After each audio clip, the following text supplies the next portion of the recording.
Wisdom, the final frontier to true knowledge.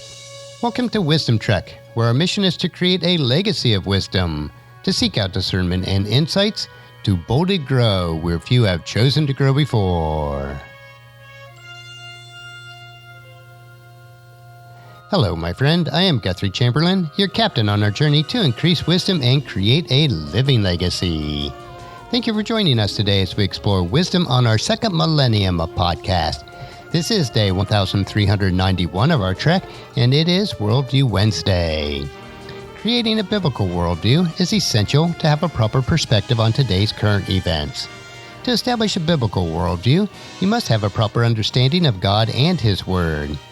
Our focus for the next several months on Worldview Wednesday is mastering the Bible through a series of brief insights.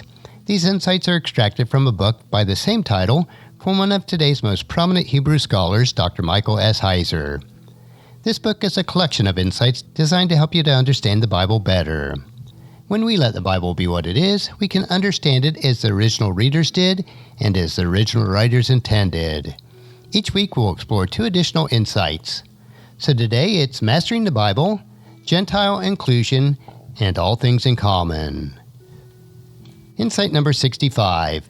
Gentile inclusion in the people of God didn't mean hostility toward Jews or Jewish customs. The book of Acts and the ministry of Paul and his companions inform us that the people of God after the cross were not a new theocracy or a revived Israel on Old Testament terms. The family of God included believers, both Jew and Gentile.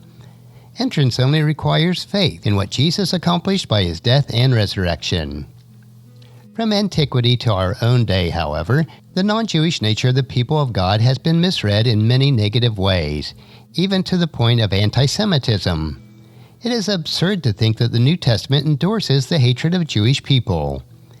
Even after the conference over the Gentile inclusion in Acts chapter 15, there is no evidence in Acts that the Jews were taunted or prevented from preaching the gospel. In fact, the opposite is quite true. Paul, a Jew, in Philippians chapter 3, addressed this in both word and deed. The gospel, said Paul, was for the Jew first and then to the Gentile in Romans chapter 1, verses 16 and 17. In every place Paul visited on his missionary travels, he went to the synagogue first. If the Jews no longer had a special status, then his pattern would seem really odd. But Paul longed for the salvation of his countrymen, Romans chapter 9. Paul also expressed appreciation and even devotion to the Jewish laws and customs. He knew that the law was no substitute for salvation, and it couldn't be. Salvation is an unmerited gift, as we're told in Ephesians chapter 2 and Romans chapter 4. Nevertheless, he delighted in the law in his inner or redeemed being, Romans chapter 7, verse 22. Paul circumcised Timothy before taking him along on his missionary tour to avoid the young man becoming an obstacle to the Jews that Paul would be preaching to. Upon return to Jerusalem, Paul visited the temple, having taken a Nazirite vow of purification. This would make little sense if Paul believed Israel had been displaced by God, especially when going to the temple was such a dangerous thing for him to do. Rather than setting Israel aside, the New Testament language should be understood in terms of Gentile inclusion. God included the Gentiles into his family. He didn't exclude the Jews. Although modern-day replacement theology primarily focuses on the interpretation of eschatology, it has become a trendy excuse for anti-Semitic attitudes and political disdain for modern Israel. Politics is no aid to biblical understanding and should not become a filter for Scripture. Next, let's move on to insight number 66. The early church did not practice communism. Since communism is a socioeconomic theory put forth in the 19th century, thinking that the early church practiced communism seems anachronistic, and it is. Yet ever since Karl Marx gave the world communism, people have filtered Acts chapter 2, verses 42 through 45 through his ideas. Let me read those verses to you. All the believers devoted themselves to the apostles' teaching and to fellowship and to sharing in meals, including the Lord's Supper, and also to prayer. A deep sense of awe came over them all, and the apostles performed many miraculous signs and wonders. And all the believers met together in one place and shared everything they had. They sold their property and possessions and shared the money with those in need.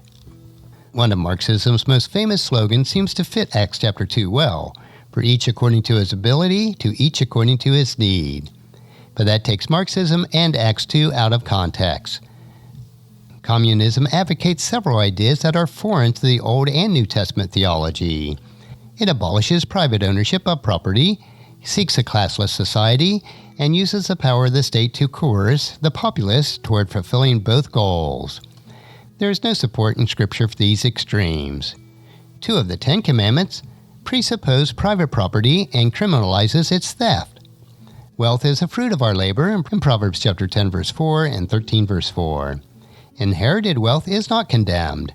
Financial inequality is the inevitable result of inequality in ability and giftedness, interest in wealth, a society's opportunities for economic advancement, or lack thereof, and positive versus self-destructive personal decisions. While, in Jesus' words, there will always be poor in John chapter 12 verse 8, and therefore unequal economic classes, God doesn't disdain the poor at all. Instead, he is displeased when they are opposed by the wealthy. Marxist interpreters of the Acts chapter 2 miss the obvious fact that everything we read in the passage was voluntary. There was no all-powerful state or even ecclesiastic authority demanding redistribution of income and wealth. In Acts 5, believers were voluntarily selling their property and distributing the proceeds among the believers.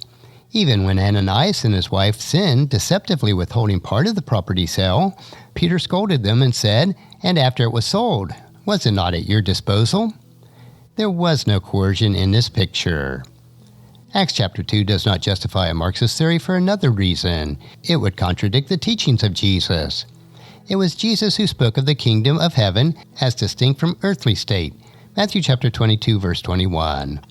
When we prefer or insist that the state fulfill tasks that Jesus gave to us and his disciples and servants, we dishonor the principle of his distinction. Care for others is a spiritual duty, not something to be handed off to secular authority. And that will conclude this week's lesson on another 2 insights from Dr. Heiser's book, Mastering the Bible. Next Worldview Wednesday, we will continue with 2 additional insights. I believe that you'll find each Worldview Wednesday interesting topics to consider as we build our biblical worldview. Tomorrow we will continue with our 3-minute humor nugget that will provide you with a bit of cheer, which will help you to lighten up and live a rich and satisfying life. So encourage your friends and family to join us and to come along with us tomorrow for another day of Wisdom Trek, Creating a Legacy. If you'd like to listen to any of the past 1,390 treks or read the Wisdom Journal, they are all available at wisdom-trek.com. And I encourage you to subscribe to Wisdom Trek on your favorite podcast player so that each day's trek will be downloaded to you automatically. And thank you so much for allowing me to be your guide, your mentor, but most importantly, I am your friend, as I serve you through the Wisdom Trek podcast and journal each day. And as we take this trek of life together, let us always live abundantly, love unconditionally, listen intentionally, learn continuously, lend to others generously, lead with integrity, and leave a living legacy each day. I am Guthrie Chamberlain, reminding you to keep moving forward, enjoy your journey, and create a great day every day. See you tomorrow.